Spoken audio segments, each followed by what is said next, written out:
Hey, welcome to another edition of the Gentleman Growchowski Show. I'm your host. I'm Larry, and welcome to the show. You know, TVHAMS.com is the official website of the Gentleman Growchowski Show. Figure out everything about the show. One spot, TVHAMS.com. It's kind of like your main hub. A swan is terrorizing residents in England. According to multiple homeowners, the bird has been knocking on people's door. A swan knocking on doors? What's going on in this world? Believe it or not. Sometimes at 3 hours sketches.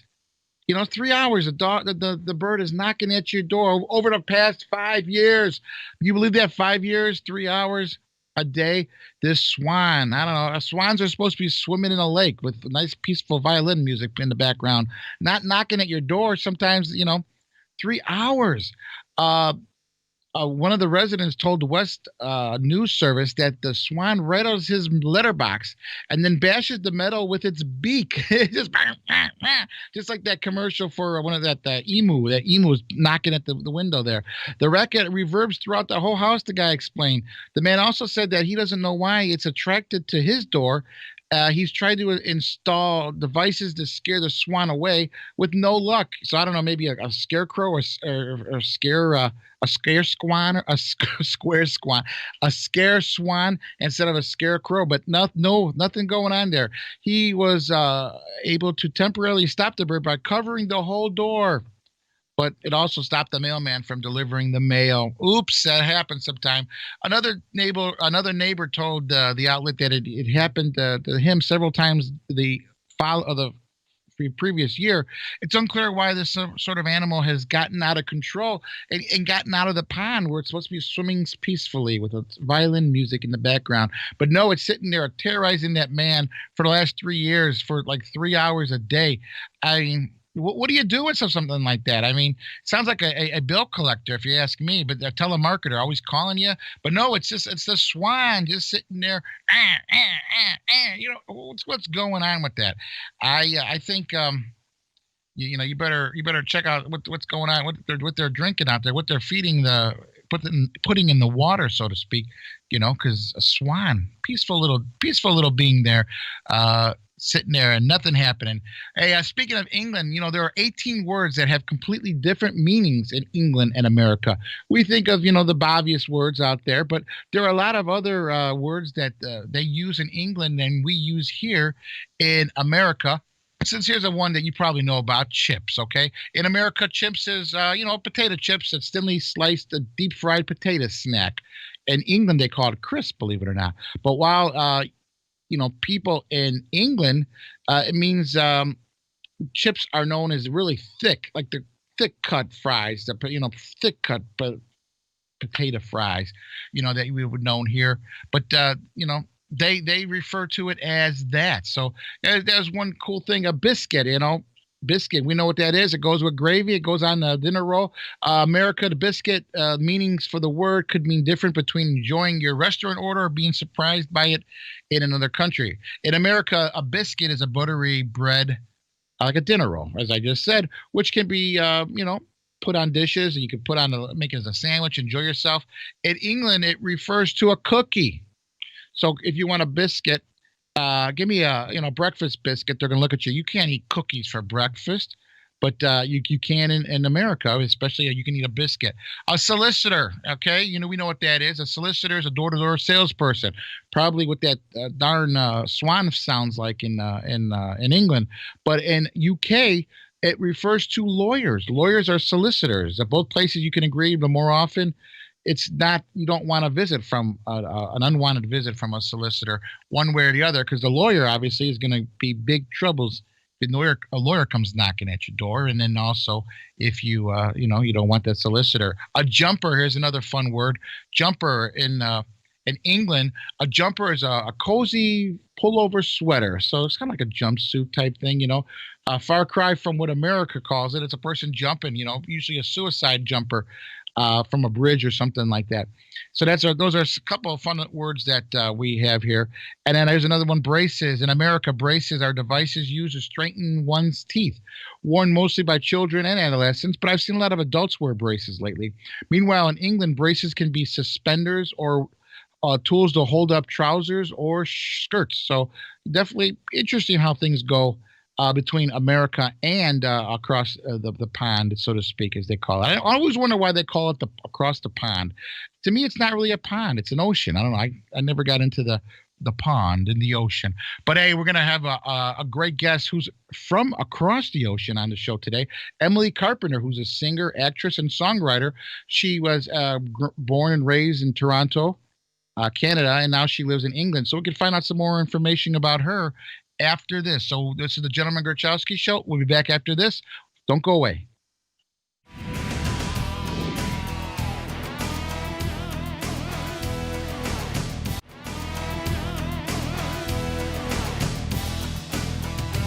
Hey, welcome back to the Gentleman Growchowski Show.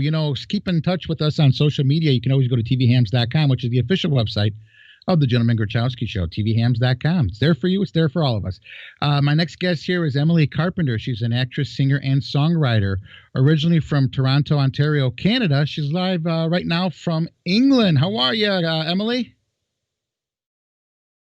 Hi, dear. I'm lovely. That's my British accent coming out. Thank you for having me on your show. Oh, no problem. Thanks for staying up. I know it's a little bit later than it is in your time than our time, but definitely I'm very grateful that you're able to stay up with us and talk with us because you got a lot of interesting things going on in your life. You're a singer, actress, and a songwriter, but you also have a humanitarian side to you. And right now, you got involved with a GoFundMe account, and you want to help Haiti during the coronavirus. Can you tell us a little bit about that and what got you involved with that? Absolutely. So I met the CEO of New Haiti. It's an organization based out of West Palm Beach, Florida.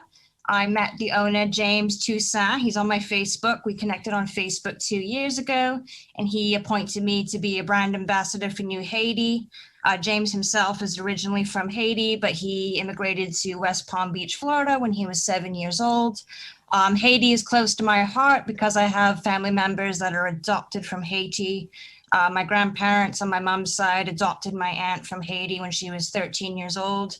And I know that they don't have the luxuries that, countries like Canada, the United States, or the United Kingdom would have. And I know we take running water for granted. We take the fact that we can put food in our stomach and we're not starving. We take the fact that we have a refrigerator for granted. It's very easy to take those things for granted. I know people in Haiti have to walk to a well just to carry water to be able to bathe and drink water. We don't have to do that over here. Exactly. And you said take for granted. We, in the world today, we take a lot of things for granted. And, you're just running water. Mm-hmm. One thing that you just go to the sink. That's it. That's the end of it. You're talking about people have to go to a well. How, what was the feeling like when you were asked by James to be to ambassador? I mean, that's got to be a great, privilege to help people out, Oh, absolutely. Like I just thought it wasn't a coincidence because I just thought it's interesting because he had the same last name as an aunt of mine. So when he first added me on Facebook, I thought he was like related to a family member of mine. And then he told me, no, I saw you on Facebook through mutual friends and I saw your podcast on YouTube and you seem like you got quite a good personality and you seem quite personable. And then I told him that I had family members that were adopted from Haiti. So him and I decided to connect and work together to raise money for Haiti and to hopefully make it into a first world country someday in the future. Now, I know you guys have a goal in mind, what you want to accomplish as far as fund-wise. Tell us about, more of what you hope for Haiti. Like you said, you want to have them be more of a country kind of like we, have this the quality of life that we have, right? Yeah, absolutely. Well, I've never actually been to Haiti, so I can't speak saying that I've been there in person. But like I said, I do have a relative who's from there. And I know that they were devastated by the tsunami back in 2010. That's why they had the Young Artists for Haiti organization from Canada. It was a whole bunch of singers that were Canadian that were trying to raise funds for Haiti because they were devastated by the earthquake in 2010. And, I know that they've lost a lot of, the women don't really work. They don't have the privilege to be educated. They're not able to go to college or university the way that women in the Western world are able to do. And I think what James is trying to do, he's trying to develop it into a more sustainable economy. He's trying to put the woman first so that women, can work as well and get an education to support their children. Because I believe a lot of households in Haiti don't have fathers around. They just have the mothers looking after the children. And they're not living off of very much. I think the mothers just make money by, getting water for other people in the village. And it's very hard for women especially to make money over there. Yeah, I can imagine. Hopefully, good luck with that. And then if people right here are watching right now, what's the GoFundMe page? So I sent you a link. Yeah, it's GoFundMe. You can just look it up, the Renaissance, a New Haiti. We're raising funds for New Haiti on GoFundMe. It should come up on GoFundMe, no problem. The goal is just over $50,000 American. That's what we're trying to raise, and we want to raise that between now and the month of May or June, if possible. Great. Well, hopefully, good luck on that, and definitely, it's for definitely a great cause. Because, like I said, we there's so many unfortunate people out there, and little things we take for granted. Fresh air, clean water. It's something that I guess certain parts of the country of the world don't have that luxury. Now, have you been traveling much during this COVID? Well, yes and no. Like, I actually came to the United Kingdom last October from Toronto during this coronavirus. And most people thought I was crazy leaving my country. But I said to them, I'm blessed enough that I've got dual citizenship. I've got a British passport and I have a Canadian passport. So it's easier for me to just hop to another country where I've got citizenship. If I had to get a work visa over here, I probably would have thought twice. But I'm kind of, thinking about it. And I said, I think now's the right time to go. I've got enough money saved. I've paid off all my debts and everything. And I'm able to just go over. And I got a friend over here who connected me with a flat. I was fortunate for that to be connected. So I just figured, why not go during the pandemic? If you don't go during the coronavirus, you'll end up never going at all. Like, life's too short. People sometimes are just too scared to do things. So you just got to, just jump in the water and see what happens, right? Absolutely. It was actually my first time visiting the UK, if you can believe this. Like, I'd never visited the UK for a vacation. I'd never left North America prior to moving here last October. So people thought I was pretty crazy, especially because I hadn't been here on vacation. But I sort of just took the leap and I just went for it. Yeah, well, definitely that's what you got to do. Now, you're also in the works of putting a script together for a TV series project over there. Can you tell us about that? Yeah, well, I can't say too much, obviously, because I'm on a non-disclosure agreement, but I'll give away a little bit. The subject is about child abuse and people who grew up in foster care systems. And I think a lot of kids, they don't always have families growing up. Maybe something happened to their parents when they were a kid. Maybe their parents had an addictions problem, or their family died in a car accident when they were babies, so they have no choice but to be put into the system. And my mom has worked with foster kids because my mom's a social worker. So she's counseled kids who have gone through foster care. So that's kind of a subject that's close to my heart because my mom has had to counsel families who have gone through that. And the story is basically about somebody who gets romantically involved with someone who was born and raised in foster care. And eventually the person gets help and they become the person who they were meant to be. So it's a really touching story. I won't say too much more than that. Sounds wonderful. And now you also have 2 YouTube channels. Can you tell us about both of those? Because I know one of them you seem to be doing, testing out products and giving help, advice, people like that. Tell us about that.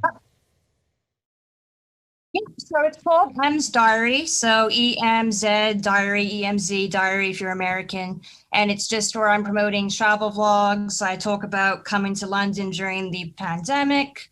I do different product reviews. My latest video, I'm talking about travel accessories. I have a video podcast that I do with my friend, an actor friend of mine from Toronto. I have about half the channel's videos is about that.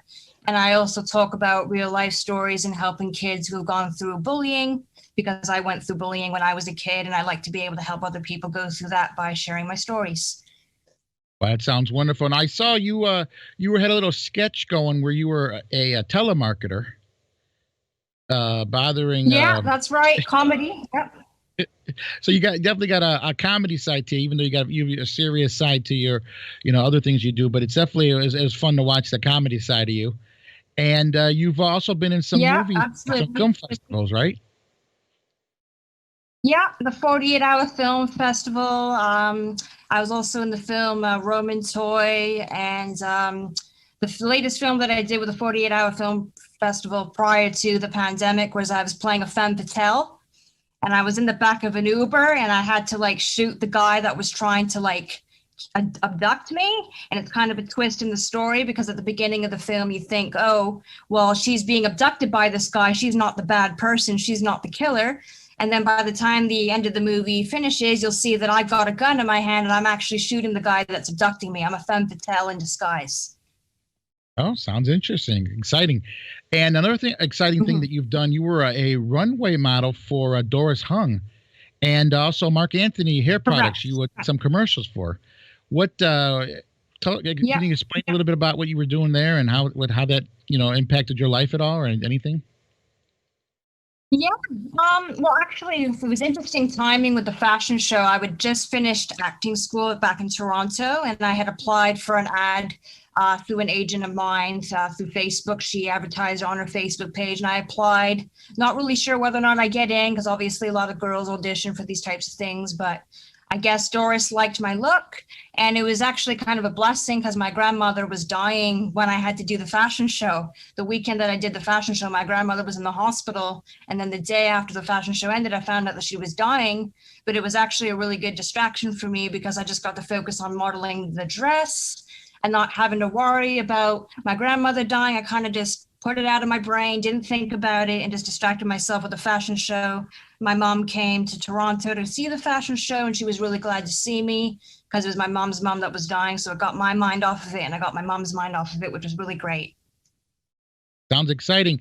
And tell us a little bit about The Sound of Music, how that kind of altered the course of your life. Absolutely. So I started like watching plays when I was a kid. My mom used to take me to like Beauty and the Beast, The Wizard of Oz, all the classic theaters and all the classic musicals. And my mom was a huge fan of The Sound of Music by Rodgers and Hammerstein. And she saw an ad in the local newspaper. It was in a tiny little town in Ontario called Cobourg. You can look it up on Google. And I was actually kind of a miracle because the other girls that were supposed to audition for the part that I played were sick and they couldn't make it to the audition. So it kind of cut out the competition. And I'll never forget that day. I was 9 years old when I acted in it. And I just kind of think it was meant to be because I think if like the other two girls had shown up to the audition, I might not have been cast in the role because maybe the director would have wanted to go with them instead. But I just think it was fate because nobody else showed up, and it was a winter storm the day that I auditioned, and I happened to get the part. And I played Marta, the second youngest child in the Von Trapp family, for the entire summer when I was 9. Cool. It sounds exciting, huh? Yep. Definitely. Now, and as a director, I still, yep. I'm sorry, yeah? Oh, sorry, the internet connection might have cut off. Yeah, I'm still in touch with the cast and the crew from like when I was 9 years old on Facebook. That's the crazy thing. We still message each other every once in a while. So it's great to have contacts from when you were a kid. Oh, okay. I gotcha. Hey, no, I thought this would be fun since you're in England right now and you initially were from Canada. But English is, the spoken word in both England and America. And did you know that obviously you probably discovered that certain words mean totally different things that they would maybe mean in America as they would mean in England? Like, for example, the word purse. What is that? In America, that means a woman's handbag. It's something a girl would carry around. What does a purse mean in England? Like purse is the same thing, but there's certain sayings like in Britain that like Americans wouldn't understand, like referring to going to use the washroom or the loo. We call it the loo. We don't call it the restroom. In America, you guys call it the restroom. Over here, we call it the WC, the lavatory, or the loo, for example. Yeah. But purse and handbag is pretty much the same thing. For raincoat, we call a raincoat Macintosh. So we say we're putting on your Macintosh, and then for your rain boots, we call those Wellingtons or wellies. Well, according to this article I was reading there, it says a woman's wallet is what you guys really could refer to, the purse. And then what about geezer? What's a geezer in England? He's like an old man, basically. Like my grandfather, when he got old, he was British, and he'd say, "I'm an old geezer. I'm a funny old man," and he would always refer to himself as like a geezer. Okay. Well, according to this article, it means a lad, a hyper masculine sort of man who enjoys beer, football, and occasional scrap. So, I guess those are maybe some things. Pants. What does pants mean in England? Do they mean anything different? Like in America, they mean trousers or outerwear. Trousers, yeah, we call them trousers. And underwear we call knickers. Underpants we call knickers. Okay. Well, like I said, there's some funny things here. Like, what about the first floor? What's the first floor in England? We don't know, to be honest. You can educate me on that one. I know the elevator is the lift. I know that much. Well, they say there, while Americans consider the phrase first floor describing the ground level of the building, Brits refer to the floor above ground as the first floor. So I guess the ground floor and first floor. So I guess maybe there are certain definitions that maybe are a little kind of still a little wishy-washy there. But definitely it's just interesting. Just certain words, like you said, the loo was one thing. You know, we use the bathroom. Yeah, the loo. Like that. So those are just some fun things that they found out that they mean different in the two different countries, even though we're speaking the same language. But all right, Emily Carpenter, thanks for stopping by the broadcast here. If you'd like to find out some more information about Emily, you could always go to Facebook at emily.catherine.carpenter. She's also on Instagram at Emily Official, right? Emily Official. You got a Twitter, Emily C. Official. Yeah, you got a TikTok and obviously the 2 YouTube channels. So definitely good luck with you on that GoFundMe project you're working on. We'll definitely maybe you can come back and tell us about how that turned out in the future. Sound good? Thank you for having me on the show. Thank you so much. It's been a privilege. Okay, thank you. All right, Emily Carpenter, thanks for stopping by the broadcast. We'll be back with some more of the show after this. Don't go away.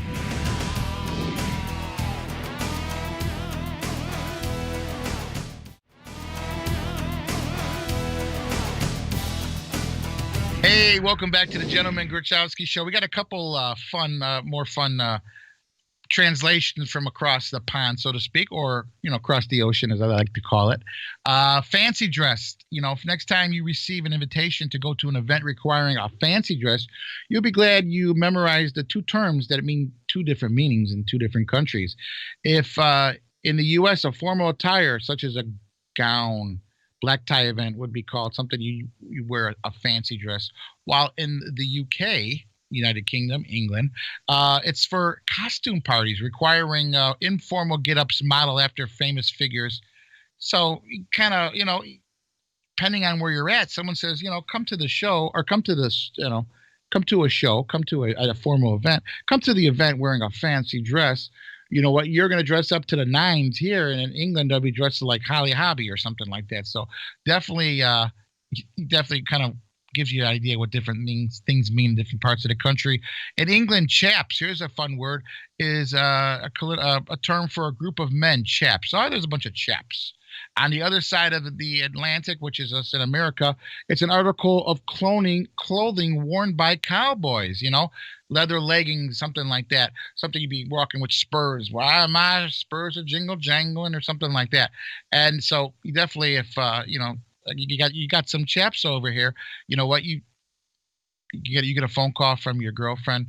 Yeah, I got some chaps here. You know what? Depending on where you live, you may want to rush home if depending on where you live, because otherwise you might be worried.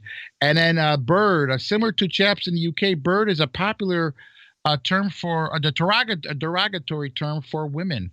Americans have received the memo, and birds are basically something that's got feathers and flies. And that would be the swan, which we started off the show. We would call the swan a bird. So definitely we come full circle here on the Gentleman Growchowski show. I'd like to thank Emily Carpenter for stopping by the show. You can find out her on Twitter, Instagram, TikTok. Check out her YouTube channel and, of course, Facebook. This is the Gentleman Growchowski show. Thanks for watching. We'll be back next week. Have a good one.